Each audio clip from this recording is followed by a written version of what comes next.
Hello, now we are going to bring together all of the different standard knife cuts that we have used in order to make a tent peg. Whenever we want to use our knives for any reason, we make sure we have our first aid kit out and with us. We have our trained first aider whose training is in date and everybody knows who that first aider is. And immediately before we take out our knives, we check our blood circle is clear. The area and arm span around and behind us is completely clear of anyone. When we've done that, we can take out our knives.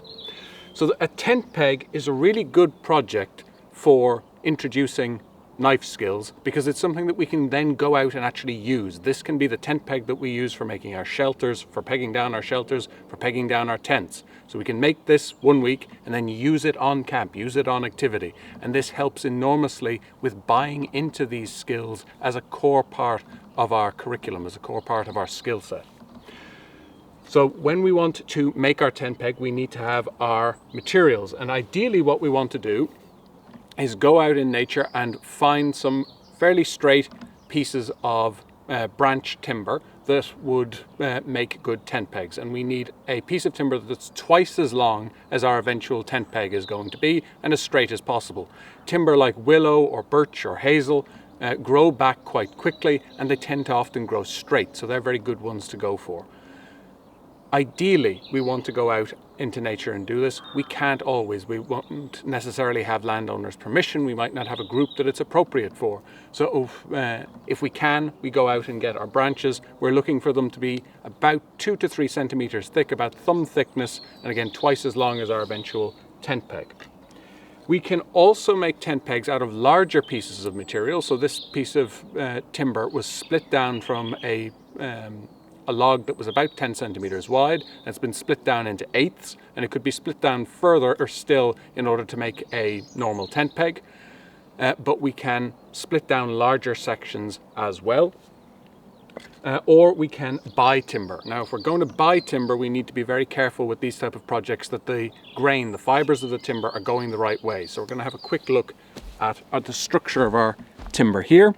So if we have a look at our timber, we can see the sawn edges of the timber are nice and straight, but the fibres of the timber we may be able to see are going down diagonally across the piece of sawn timber. And this is going to cause us a problem because when we split, we're going to break those glue bonds in between the fibres and it's just going to follow down along that diagonal. So we're going to end up with lopsided pieces that are harder to work with.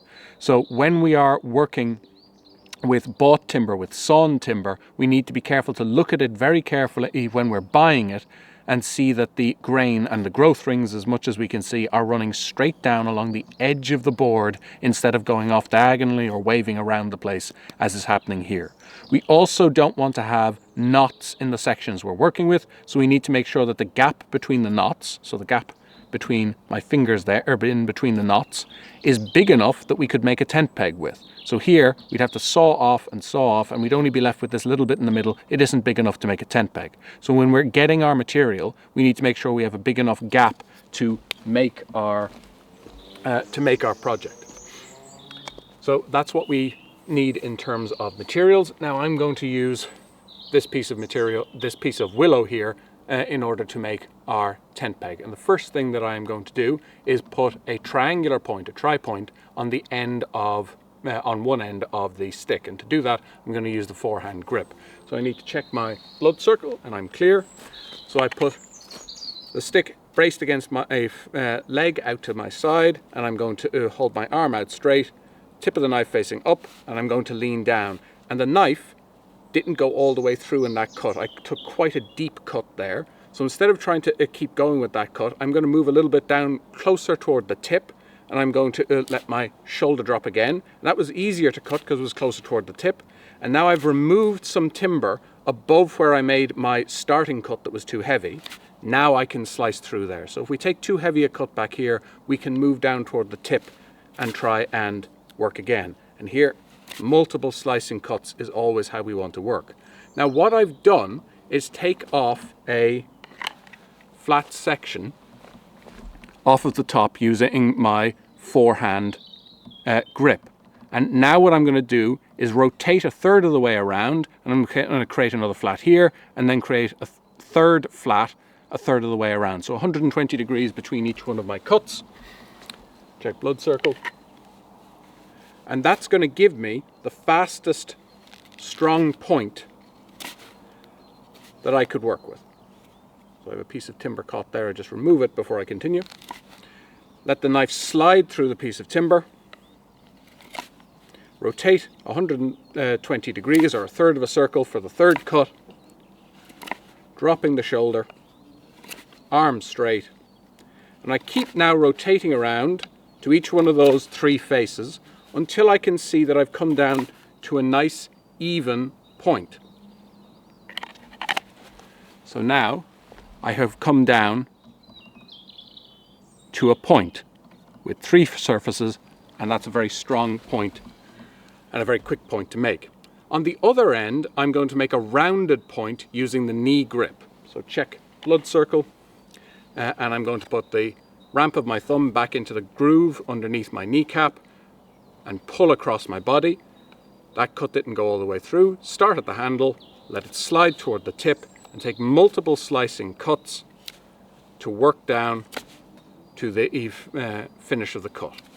And just keep going around. So I'm taking a cut, rotating a little bit, taking a cut, rotating a little bit, and doing that all the way around, letting the knife start, or letting the timber start near the handle, slide down toward the tip, take multiple slicing cuts all the way around, and in that way I build up a rounded point. So we have our two different methods, a rounded point and a tri-point, a triangular point, and both of them give us a good point for our tent peg. So now what I want to do is break this up into two, put the knife away when we're not using it, I want to break this up into two tent pegs. So I need to judge the middle of this piece. So I'm going to use my hand splayed out to get a bit of a feel. So I mark where my thumb gets to there, and I mark where my little finger gets to there. And I know in between the two marks I've made, you won't be able to see them, but that's where they are. In between those two marks has to be the center of the stick. So even if my hand isn't long enough to go all the way to the center, it's still long enough to give me a much better feel for where the center would be, because it's the same distance from each one of those marks that my hand marked. As opposed to having to judge the whole length, I can judge from those little marks closer to the center. So now what I'm going to do is use the thumb push cut to create a weak point in the timber at this central place, and then I'm going to be able to break it at that point. So check blood circle, elbows out on knees, and use the thumb push cut with my thumb sitting on the back of the handle.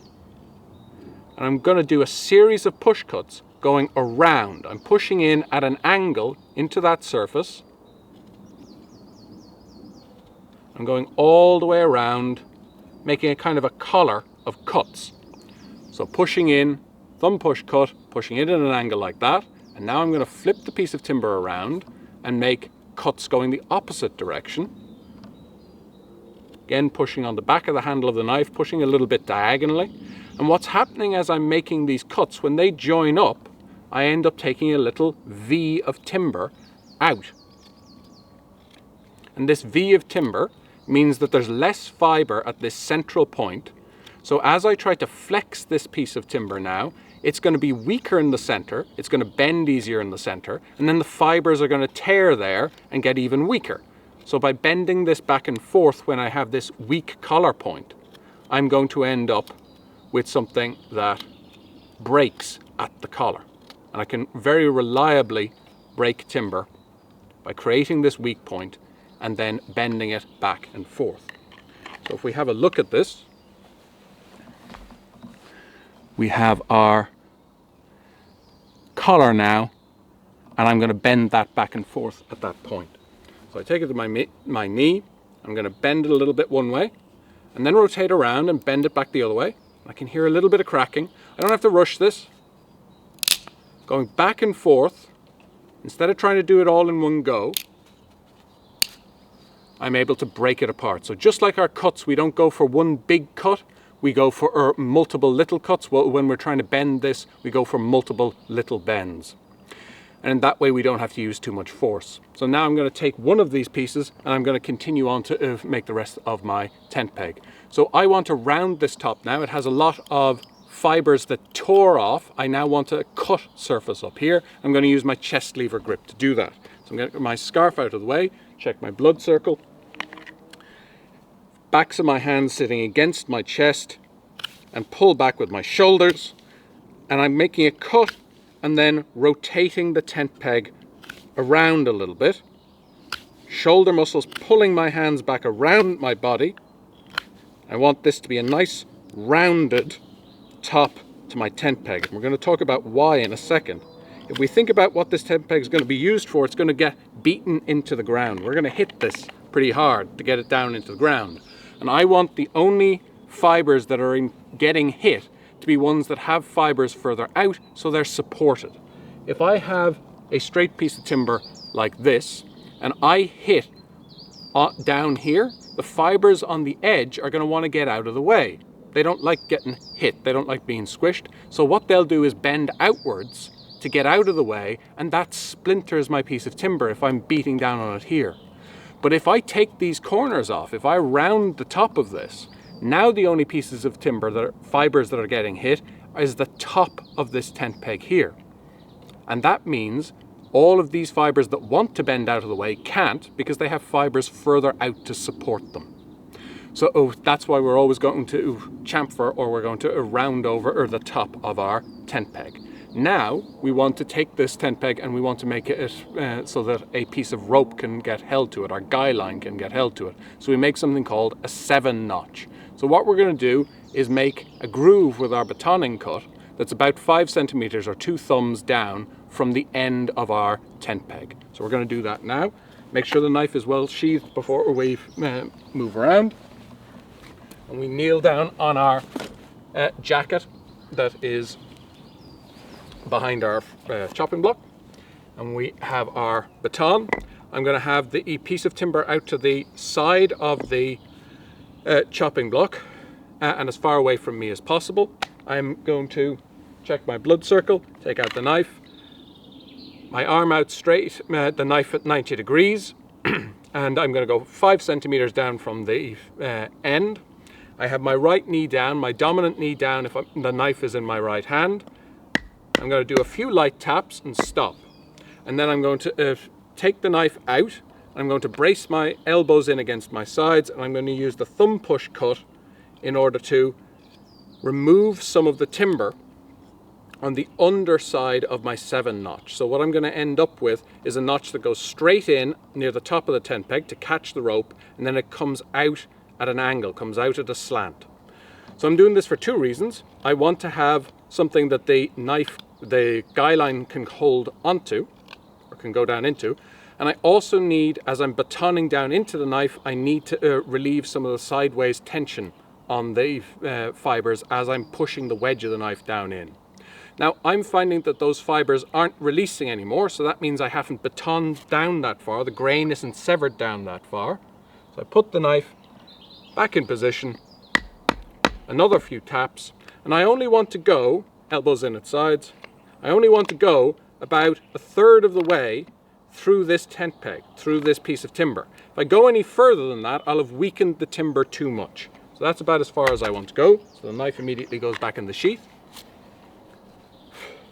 And the last thing I want to do, I have a perfectly good tent peg now, but I can make it a lot stronger by going back to the chest lever grip for a second and putting a little bit of a slant up here. So check blood circle. And I'm going to explain why in just a second. What I'm doing is taking a few cuts off of the front side of the tent peg, the side that just got the groove cut into it, the 7-notch cut into it. Knife away. And what that's going to do is mean that if when the tent peg is in use, the fibers that get hit are the ones that have strength all the way down through. This section here is relatively weak because we've cut across the grain here. So now the only bits of the fibers that get hit when we beat this into the ground are the ones that have continuous support all the way down our tent peg. And that's how we can use a tent peg to practice all of our standard knife cuts. And that is what we need for now.